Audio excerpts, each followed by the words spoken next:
राधे राधे दोस्तों। महर्षि विश्रवा से विवाह के बाद कैकसी ने विभस्त राक्षस रूपी पुत्र को जन्म दिया, जिसके 10 सिर थे। उसके शरीर का रंग काला और आकार पहाड़ के समान था।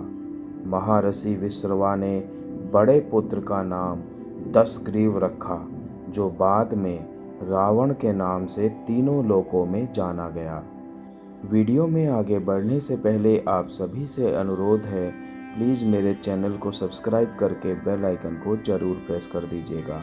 तो चलिए कथा में आगे बढ़ते हैं। रामायण का जिक्र हो तो भगवान राम के अलावा रावण का नाम भी याद आता है।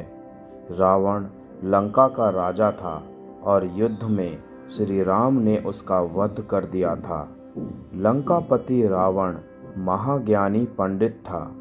रावण के अंदर सत्व, रज और तम तीनों ही गुण विद्यमान थे।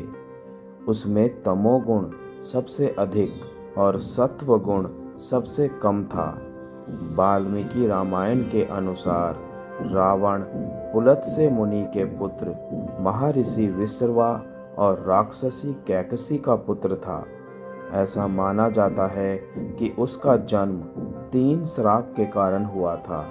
एक श्राप सनकादिक बाल ब्राह्मणों ने दिया था। इसी तरह अलग अलग जगह 2 श्राप का और भी जिक्र मिलता है। तो आइए सबसे पहले जानते हैं रावण के जन्म के पीछे का रहस्य। और एक ब्राह्मण पुत्र होने के बाद भी रावण में राक्षसों वाले गुण कैसे आए। वाल्मीकि रामायण के अनुसार पौराणिक काल में माली, सुमाली और मलेवन नाम के 3 क्रूर दैत्य भाई हुआ करते थे। इन तीनों ने ब्रह्मा जी की घोर तपस्या की, जिससे प्रसन्न होकर ब्रह्मा जी ने उन्हें बलशाली होने का वरदान दिया। वरदान मिलते ही तीनों स्वर्गलोक, पृथ्वीलोक और पाताल लोक में देवताओं सहित ऋषि मुनियों और मनुष्यों पर अत्याचार करने लगे। इनका अत्याचार जब काफ़ी बढ़ गया, तब ऋषि मुनि और देवतागण भगवान विष्णु के पास गए और उनसे तीनों दैत्य भाइयों के अत्याचार की व्यथा सुनाई। इस पर भगवान विष्णु ने कहा कि मैं इन दुष्ट राक्षसों का अवश्य वध करूंगा। उधर इस बात का जब माली, सुमाली और मलेवन को पता चला, तो उन्होंने अपनी सेना को लेकर इंद्रलोक पर आक्रमण कर दिया। इस पर भगवान विष्णु इंद्रलोक आकर राक्षसों का संहार करने लगे। भगवान विष्णु रण क्षेत्र में आने के कुछ समय बाद ही सेनापति माली सहित बहुत से राक्षस मारे गए और शेष लंका की ओर भाग गए। उसके बाद शेष बचे हुए राक्षस सुमाली के नेतृत्व में लंका को त्याग कर पाताल में जा बसे। बहुत दिनों तक सुमाली और मलेवन अपने परिवार के साथ पाताल में ही छुपा रहा। एक दिन उसने सोचा कि हम राक्षसों को देवताओं के भय से यहाँ कितने दिनों तक छुपकर रहना पड़ेगा। ऐसे में कौन सा उपाय किया जाए जिससे देवताओं पर विजय प्राप्त की जा सके। फिर उसे कुबेर का ध्यान आया। तब उसके मन में ये विचार आया कि क्यों ना वो अपनी पुत्री का विवाह ऋषि विश्रवा से करवा दे, जिससे उसे कुबेर जैसे तेजस्वी पुत्र की प्राप्ति आसानी से हो जाएगी। इस पर सुमाली अपनी पुत्री कैकसी के पास पहुंचा और बोला, हे पुत्री, तुम विवाह के योग्य हो चुकी हो, परंतु मेरे भय की वजह से कोई तुम्हारा हाथ मांगने मेरे पास नहीं आता। इसीलिए राक्षस वंश के कल्याण के लिए मैं चाहता हूँ कि तुम परम पराक्रमी महर्षि विश्रवा के पास जाकर उनसे विवाह करो और पुत्र प्राप्त करो। राक्षसी होते हुए भी कैकसी एक धर्मपरायण स्त्री थी। इसके चलते उसने अपने पिता की इच्छा को पूरा करना अपना धर्म माना और विवाह के लिए स्वीकृति दे दी। इसके बाद कैकसी महर्षि विश्रवा से मिलने पाताल लोक से पृथ्वी लोक चल पड़ी। महर्षि विश्रवा के आश्रम तक आते आते कैकसी को शाम हो चुकी थी। आश्रम पहुंचकर कैकसी ने सबसे पहले महर्षि का चरण वंदन किया और फिर मन की इच्छा बतलाई। इस पर महर्षि विश्रवा ने कहा, हे भद्रे, मैं तेरी ये अभिलाषा पूर्ण करूँगा, किंतु तुम कुबेला में मेरे पास आई हो, अतः मेरे पुत्र क्रूर कर्म करने वाले होंगे। उनकी सूरत भी राक्षसों जैसी भयानक होगी। महर्षि विश्रवा के वचन सुन कैकसी उनको प्रणाम कर बोली, आप जैसे ब्राह्मणवादी दौर में ऐसे दुराचारी पुत्रों की उत्पत्ति नहीं चाहती, अतः आप मेरे ऊपर कृपा करें। तब महर्षि ने कैकसी से कहा कि तुम्हारा तीसरा पुत्र मेरी तरह ही धर्मात्मा होगा। महर्षि से विवाह के पश्चात कैकसी ने विभस्त राक्षस रूपी पुत्र को जन्म दिया, जिसके 10 सिर थे। उसके शरीर का रंग काला और आकार पहाड़ के समान था। इसीलिए महर्षि विश्रवा ने कैकसी के सबसे बड़े पुत्र का नाम दशग्रीव रखा, जो बाद में रावण के नाम से तीनों लोकों में जाना गया।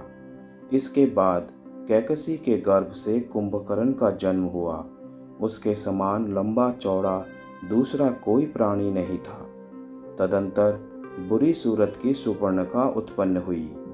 सबसे आखिर में कैकसी के सबसे छोटे पुत्र धर्मात्मा विभीषण ने जन्म लिया। ऐसा माना जाता है कि रावण और उसका भाई कुंभकर्ण पूर्व जन्म में भगवान विष्णु के द्वारपाल जय और विजय थे।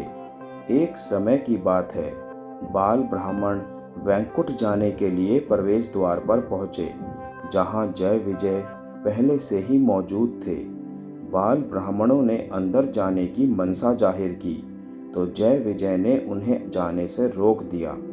इसी से नाखुश बाल ब्राह्मणों ने दोनों को मृत्यु लोक में जन्म लेने का श्राप दे दिया।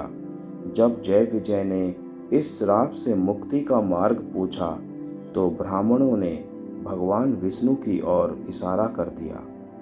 दूसरी कथा के अनुसार एक बार नारद मुनि को अहंकार हो गया कि वो माया को जीत चुके हैं। भगवान विष्णु उनके अहंकार को समझ गए। उन्होंने माया से एक नगर बनाया। नारद मुनि माया के प्रभाव में उस नगर में पहुंच गए और वहां के राजा से मिले।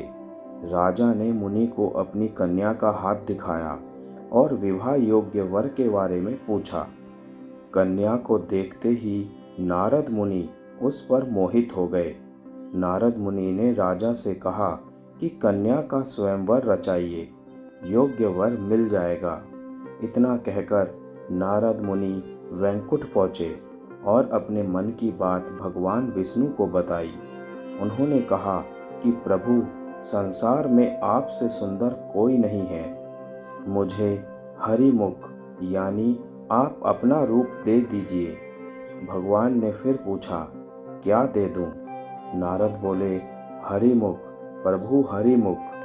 संस्कृत में हरि का एक अर्थ बंदर भी होता है। माया रच रहे भगवान विष्णु ने नारद मुनि को बंदर बना दिया। नारद जी यही रूप लेकर स्वयंवर में गए। वहां शिव जी ने विष्णु जी के कहने पर अपने 2 गणों को भी भेज रखा था। स्वयंवर में नारद मुनि उछल उछल कर अपनी गर्दन आगे कर रहे थे कि कन्या उन्हें देखे और उनके गले में वरमाला डाल दे। उनकी यह हरकत देख कन्या हंस पड़ी और शिव जी के गण भी हंसने लगे। कहने लगे, कन्या को देखकर बंदर भी स्वयंवर के लिए आ गए हैं।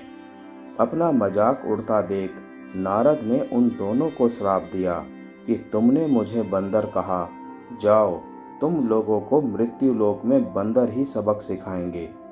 शिव जी के ये दोनों गण रावण और कुंभकर्ण बने। इसके बाद नारद ने देखा कि कन्या ने जिसके गले में वरमाला डाली वो खुद श्री हरि हैं। तब नारद ने उन्हें भी श्राप दिया कि जिस तरह तुम मेरी होने वाली पत्नी को ले गए और मैं वियोग विलाप कर रहा हूँ, एक दिन तुम्हारी भी पत्नी का हरण होगा और तुम विलाप में वन वन भटकोगे। इस तरह राम और रावण का जन्म होना तय हो गया। तीसरी कथा के अनुसार सतयुग के अंत में एक राजा हुआ करते थे, प्रताप भानु।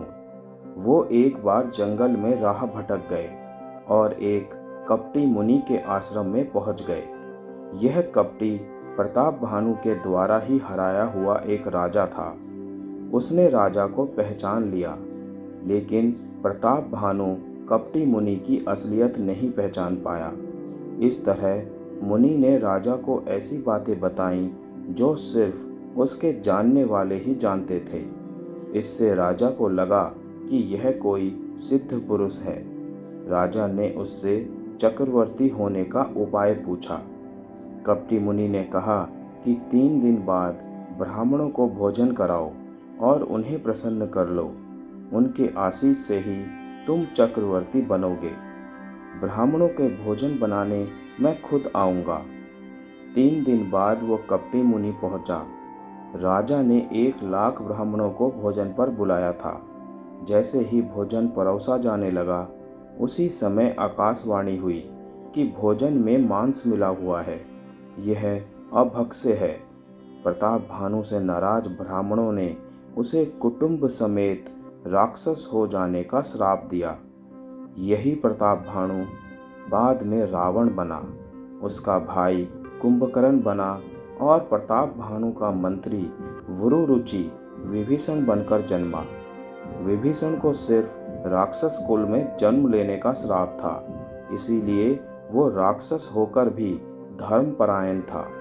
रावण के जन्म का ये संपूर्ण रहस्य मैंने आज आपको इस वीडियो के माध्यम से बताने का प्रयास किया है। दोस्तों, अगर आपको ये वीडियो अच्छा लगा तो कृपया मेरे चैनल को सब्सक्राइब करके इस वीडियो को भी एक लाइक ज़रूर दे दीजिएगा। जय श्री कृष्णा।